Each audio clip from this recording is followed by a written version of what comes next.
पाकिस्तान में इंडिया के इस बुज़दिलाना हमले पर काफ़ी सारी चर्चा हो रही है और ये इंडिया ने क्यों किया, कैसे किया, किसके बेहाफ पे किया और इसकी क्या वजह है, ये सब भी हम जानेंगे इस वीडियो में। काशिफ साहब, ये जो रात को मिसाइली हमला हुआ है इंडिया की तरफ से आधी रात को डरपोकों की तरह, आपका इसके बारे में क्या कहना है? ये अब माफ़ियाँ मांग रहे हैं, इनका ये लड़ने का हौसला है, ये सारी ज़िंदगी नहीं जंग कर सकते पाकिस्तान के साथ। जो उसने काम किया ये चुप के किया, ये अच्छी बात नहीं। करना है तो सरेआम करे, बंदा अच्छा भी लगे, या मरे या जिए, एक ही बात है। जो उन्होंने इंडिया वालों ने किया हुआ है ना, ये तो सरासर ज़्यादती है। क्योंकि अगर जंग लड़नी है तो जंग के असूल होते हैं कि मस्जिदों और मदरसों या और औरतों और बच्चों को जंग में नहीं लाना चाहिए। अस्सलाम वालेकुम नाजरीन, मैं हूं आपकी होस्ट अलीज़े डिजिटल काविश के प्लेटफॉर्म से।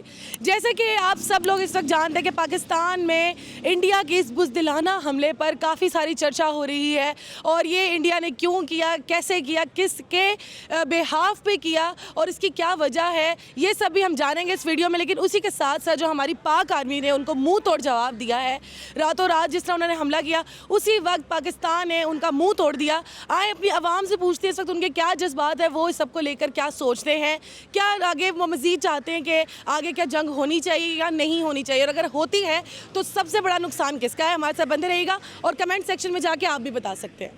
अस्सलाम वालेकुम। वालेकुम अस्सलाम। सर, क्या नाम है आपका? मोहम्मद काशिफ।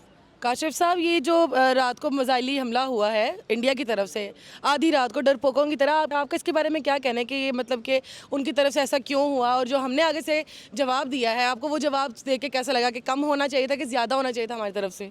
सर जी, अल्हम्दुलिल्लाह, अल्लाह के हुक्म से ये सारी नबी पाक की उम्मत है, मुसलमान जितने भी भाई हैं ये किसी चीज़ से डरते नहीं हैं। दूसरे नंबर पे ये बुज़दिल लोग हैं, पेशाब पीने वाली नस्ल है ये। तो जो नबी पाक का कलमा पढ़ने वाला, उनके आगे इनकी क्या औकात है, ये इनको भी बड़ी अच्छी तरह पता है कि अल्हम्दुलिल्लाह हमारा बच्चा दिलेर है। अल्लाह के फजलो करम से हम किसी चीज़ से डरते नहीं हैं। ये अब माफ़ियाँ मांग रहे हैं, इनका ये लड़ने का हौसला है, ये सारी ज़िंदगी नहीं जंग कर सकते पाकिस्तान के साथ। नहीं तो जो पाकिस्तान ने रिएक्ट किया आगे से उनके मिसाइली हमले का, क्या वो आपको कम नहीं लगता? नहीं, उनके लिए तो ये डूब मरने वाला मकाम है, इनको तो खुदकुशी कर लेनी चाहिए। वैसे ही इन्होंने तो हार मान ली है, 95% इन्होंने हार मान ली। हमारे तो माशाल्लाह जो इन्होंने किया, अभी तो उन्होंने झलक दिखाई है, अभी तो कुछ भी नहीं किया पाकिस्तान ने। तो ये जो अब लास्ट में ये पूछना चाहती हूँ कि आप क्या चाहते हैं कि आगे मजीद जंग होनी चाहिए, इनको पता चलना चाहिए कि पाकिस्तान में कितनी ताकत है, अगली दफ़ा ना लड़े? और ये मैं क्या जी, हमारा बच्चा ये कहेगा जी जंग सरेआम करे जी। आप लड़ेंगे अगर जंग? अल्हम्दुलिल्लाह सबसे पहले आगे हम सारे ही। सबसे आगे आप जी, शुक्र बाकियों की बुला। अल्हम्दुलिल्लाह अल्लाह के फजलो करम से। Thank you so much, thank you. जज़ाकल्लाह। अस्सलाम वालेकुम। वालेकुम सलाम। क्या नाम है आपका? समंदर खान। समंदर, क्या लगता है ये जो रात को हमला हुआ है इंडिया की तरफ से और जो हमने आगे से जवाब दिया है उसके बारे में आप क्या कहते हो? जो उसने काम किया ये चुप के किया, ये अच्छी बात नहीं। करना है तो सरेआम करे, बंदा अच्छा भी लगे, या मरे या जिए, एक ही बात है। चुप के करने का हमारा बंदा सही नहीं लगता। और जो हमने आगे से रिएक्ट किया है वो ठीक है? बिल्कुल सही है। वो थोड़ा नहीं लगा तुम्हें? नहीं, बिल्कुल सही बोला। उसने बोले ये मिसाइल हमने सिर्फ खिलौनों के लिए नहीं बनाया है, ये हमने स्पेशल इंडिया वास्ते बनाया है। स्पेशल इंडिया के लिए जो हमारा मिसाइल बना था वो चल गया हुआ है? इंशाल्लाह ये हमारा हुकूमत इंशाल्लाह कुछ न कुछ करेगा। अब अगर हुकूमत करे या ना करे, आप लड़ोगे? इंशाल्लाह अगर मुझे इजाज़त मिल गई तो सबसे पहले मैं होऊंगा। क्या बात है, समंदर खान सबसे आगे होगा। चलो अब जाने से पहले ये बताओ कि आगे जंग मजीद होनी चाहिए या नहीं होनी चाहिए? पहले तो बेहतर ये अल्लाह पाक सबको हिदायत देना, पहले तो नहीं होने चाहिए। अगर हो जाए ना तो फिर मुझे फिर पीछे नहीं हटना चाहिए। या मरो या माशाल्लाह, जियो। कितने अच्छे जज्बात हमारे पाकिस्तानियों के। बहुत शुक्रिया समंदर।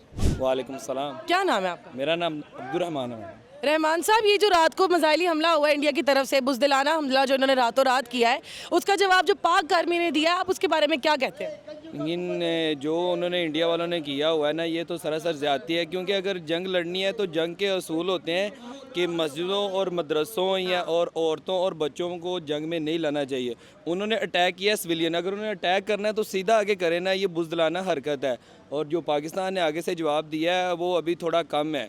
उनको बताया है कि इज़्ज़त में रहो, हम पीछे नहीं हैं किसी मामले में, आपकी भूल है। हमारे पास तो इन अल्लाह की ताला की तरफ से जो जज्बा है ना मुसलमान होने का, वो उनके पास नहीं है। वो बुज़दिल कौम है, वो डरती है क्योंकि वो हिंदू है ना, तो जब वो मुसलमान हो जाएं तो उनके लिए बेहतर है। नहीं तो ये जो जब वो मुसलमान होंगे तो उनमें जज्बा आएगा, उनको पता चलेगा इस्लाम क्या है। इस्लाम तो एक तरफ तो कहता है कि अगर तुम एक इंसान को कत्ल करते हो तो पूरी इंसानियत को कत्ल करते हो, और एक तरफ वो जहाद का भी हुक्म देता है। कि जब जंग लग जाए तो फिर पीछे किसी को नहीं देखने देंगे। तो मतलब अगर अभी जंग लगती है तो आप सबसे आगे आप नजर आएंगे? इंशाल्लाह वो तो जहाद है, अगर उनकी उधर शहीद हो गए तो आगे जो निज़ाम है वो तो अल्लाह का। अच्छा रहमान, ये बताओ कि मजीद आगे जंग को बढ़ाना चाहिए क्या? इंडिया को मजीद मुंह तोड़ना चाहिए उनका हमें? ये लास्ट वार्निंग है। अभी ये तो अभी तो जो अटैक एक दो और होना उनके ऊपर, जो उन्होंने अटैक किया ना, हमारी तरफ से होंगे? हाँ, हमारी तरफ से अटैक होंगे, इंशाल्लाह अटैक होंगे। लेकिन जो उन्होंने अभी किया है ना, उनके लिए जितना हो गया ना बहुत ज़्यादा। उनके जो वो फ्रांस ने उनको धमकी दे दी है कि भाई हमारे जो तैयारे हमारे से ख़रीदे हैं वो आप जंग में यूज़ ना करें, क्योंकि उनके पास ताकतवर तैयारे हैं, वो हमारे तैयारों को मारेंगे तो हमारी मार्केट गिर जाएगी उन तैयारों की। तो आप अपने जो बनाए हैं या किसी और से मुल्क से लिए हैं वो करें, नहीं तो फ्रांस। तो हमारे लिए कौन कौन सा मुल्क है जो हमारी इस वक्त मदद कर रहा है, हमारे साथ खड़ा है? हमारे पास तो जो अभी जो देखा जा रहा है जंग के हवाले से, अभी तो पाकिस्तान अकेला ही है, क्योंकि वो जो अमेरिका, ये जो यूरोपीय यूनियन है ना, इन्होंने बहुत से मुल्कों को कब्जे में ले लिया है। जैसे सऊदी अरब देखें, फ़लस्तीन में इतना जुल्म हो रहा है, उधर तो हर चीज़ मिलिया मेट हो गई है, तो वो उनके साथ खड़े हुए हैं। जो सऊदी अरब के शहज़ादे हैं, तुर्की भी वो ड्रामे बनाने में तो सबसे आगे है, मुसलमानों के बहुत ज़्यादा ड्रामे बना दिए हैं और लड़ने में सबसे पीछे है। इस वक्त जो मुझे नज़र आ रहा है ना, वो सबसे ज़्यादा लड़ने वाला ईरान है, जो उधर भी लड़ रहा है और इंशाल्लाह हमारे साथ भी ईरान ने खड़ा होना है।